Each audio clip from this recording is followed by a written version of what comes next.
नमस्कार, आप देख रहे हैं गौरव भारत न्यूज और मैं हूं आपके साथ वैशाली।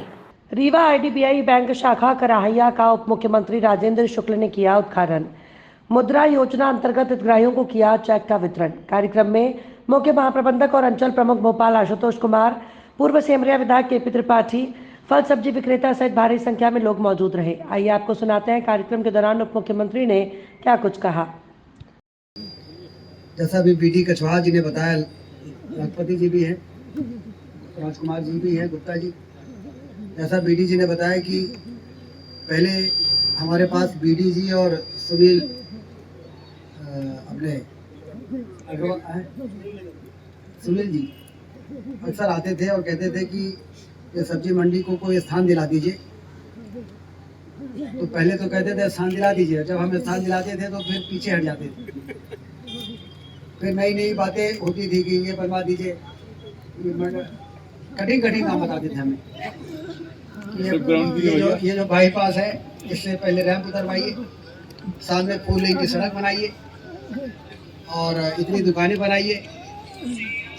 तो हम भी कह रहे थे कि ग्राउंड दी तो भाग बिल्कुल।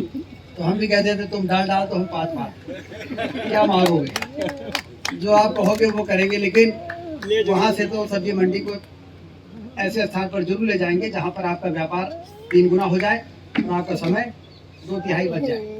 यहाँ पे आपका व्यापार भी 3 गुना हो गया है और समय भी 2/3 बच रहा है। 10 गुना व्यापार हो गया। और नहीं तो पहले हमारे वो पार्किंग में गाड़ियाँ, ट्रक, लोडेड ट्रक खड़े रहते थे, ट्रैफिक वाले पे भी परेशान करते थे और उस ट्रक में लदे हुए अपने सब्जी और फल के लिए, तकवारी के लिए 24 घंटे सक्रिय रहते थे, आप परेशान रहते थे। लेकिन अभी तो ट्रक आया, खाली किया, निकल गया, तो आनंद है। पहले रीवा के लोग माल नहीं लाते थे, अब पूछ के लाते हैं। अब पूछ के लाते हैं कि यहाँ पर गाड़ी नहीं फंसेगी हमारी। जाएंगे, अनलोड करेंगे और जब लेके जाना होगा बाहर शहर के अंदर नहीं जाएंगे, बाहर निकल जाएंगे। तो इसलिए हमारे व्यापार में बढ़ोतरी हुई और उत्पादन में भी, सिंचाई का पानी दे दिया तो उत्पादन में भी बढ़ोतरी है, व्यापार में भी बढ़ोतरी है। कुल मिला के अब रीवा बहुत तेजी के साथ आगे बढ़ रहा है। फिर ये बात आई कि बहुत व्यापार बढ़ गया है। अब ये कैश लेके रीवा जाने में, ये बोदा रोड में रास्ते में डर लगता है, इधर से निकलेंगे तो इधर भी खतरा रहता है। तो यहाँ पर एक बैंक की शाखा खुल जाए। तो आज इस शाखा के उद्घाटन के अवसर पर मैं देख रहा हूँ कि सब लोग बड़े प्रसन्न हैं। मुझे बताया गया कि लगभग 1 करोड़ रुपए का लेन देन यहाँ पर संभावित है। 70-80 लाख तो हो ही रहा है, लेकिन 1 करोड़ 1.5 करोड़ तक जाएगा, व्यापार बढ़ेगा। तो कितना जरूरी था ये सुविधा बैंक का यहाँ पे होना। फिर मोदी जी की जो योजनाएं हैं, उससे हम व्यापारी जो लोन ले सकते हैं 10 लाख रुपए का, 5 लाख रुपए का, वो सब भी बैंक होता है। तो फिर बैंक वाले बताते हैं कि कैसे आवेदन भरना है और कैसे लाभ लेना है। तो वो भी एक सुविधा हो गई। मैं देख रहा हूँ कि लोन लेने वाले जितने खुश नहीं थे, उससे ज्यादा लोन देने वाले खुश दिख रहे हैं। इतनी गंगा बह रही है पूरे देश के अंदर मोदी जी के कारण। कल उन्होंने PM स्वराज का उद्घाटन किया। हम सिंगरौली में, हमारी ड्यूटी लगी थी। ये PM स्वराज का मतलब फुल फॉर्म मालूम है क्या है? एस फॉर क्या है? सुविधा नहीं, सामाजिक। यू फॉर उत्थान और R फॉर रोजगार, A फॉर आधारित और J फॉर जन कल्याण। तो प्रधानमंत्री सामाजिक उत्थान एवं रोजगार आधारित जन कल्याण, PM स्वराज। इसमें जो वंचित वर्ग है, जो अब जिनको जरूरत है, उनको रियायती दरों पर ऋण देने की योजना है। ढूंढ के लोगों को, कभी ऐसा देखा है कि कोई सरकार ढूंढ के लोगों को देखे कि किसको जरूरत है, उसको पकड़ो और उसको ऋण देने का काम करो। लेकिन ये ड्यूटी बैंक वालों की लगा दी है प्रधानमंत्री। पहले बैंक वाले कोई खुशी से लोन थोड़ी देते, लेकिन ये सरकार है जिसने बैंक वालों को कहा है कि कितना लोन आपने दिया, जो ज्यादा लोन देगा उसको सरकार उतना ज्यादा मदद करेगी। और इसलिए अब लोन देने की होड़ लग गई। उसका फायदा हमारे वंचित वर्ग को मिल रहा है, सामाजिक रूप से जो पिछड़ गए हैं उनको मिल रहा है।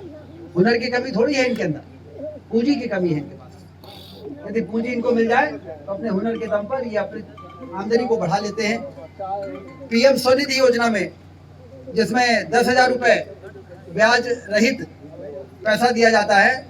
रीवा शहर में 15,000 लोगों ने इसका लाभ लिया और उसमें से 80% लोगों ने उस पैसे को पटाया तो उनको फिर 20,000 रुपए दिया, फिर 20,000 रुपए भी पटाया तो 50,000 रुपए दिया। ये पीएम स्वनिधि योजना में प्रधानमंत्री ने ये योजना बनाई है। ठेला चलाने वाले, ठेला धकाने वाले, खोमचा चलाने वाले, जमीन पर बैठ के सब्जी बेचने वाले, हमारे वो लोग जिनको लगता था कि कहीं से हमको थोड़ा पूंजी और मिल जाए तो हम और अपना काम बढ़ा लें, उनको पीएम स्वनिधि योजना से आप अंदाज लगाइए। रीवा शहर में 15 से 20,000 लोगों ने 10,000 रुपये प्राप्त किए, ईमानदारी से काम किया, उस पैसे को पटाया। तो इस योजना में प्रावधान था कि जो पैसा पटा देगा उसको दुगना देंगे, फिर वो भी पटा देगा तो फिर 2.5 गुना देंगे। और इस प्रकार से आज आम आदमी ये मानता है कि सरकार हमारी सरकार है, कि हमारे लिए सोच रही है। लाडली बहना योजना में हमारे जितने भी यहाँ पर हमाल हैं, हम हमालों के लिए भी गेस्ट हाउस बना रहे हैं। क्यों? इसमें 19 करोड़ में ऐसा नहीं है कि सिर्फ ट्रक की पार्किंग बना रहे हैं, शेड बना रहे हैं, दुकान के सामने जहाँ पे शेड की आवश्यकता है वो बना रहे हैं। मैं मंडी बोर्ड के लोगों को इस बात के लिए उनको तारीफ करता हूँ कि उन्होंने मंडी सब्जी व्यापारियों से पूछ के काम निकाले कि क्या काम जरूरी है बताइए। जो जहाँ आपने कह दिया ये काम चाहिए, गाड़ियों के पार्किंग के लिए चाहिए, उस कंपोनेंट को आपने लिया, उसका एस्टिमेट बनाया, उसको टेंडर करके और काम आगे बढ़ाया। यही तो है कि डिमांड आधारित सुविधा।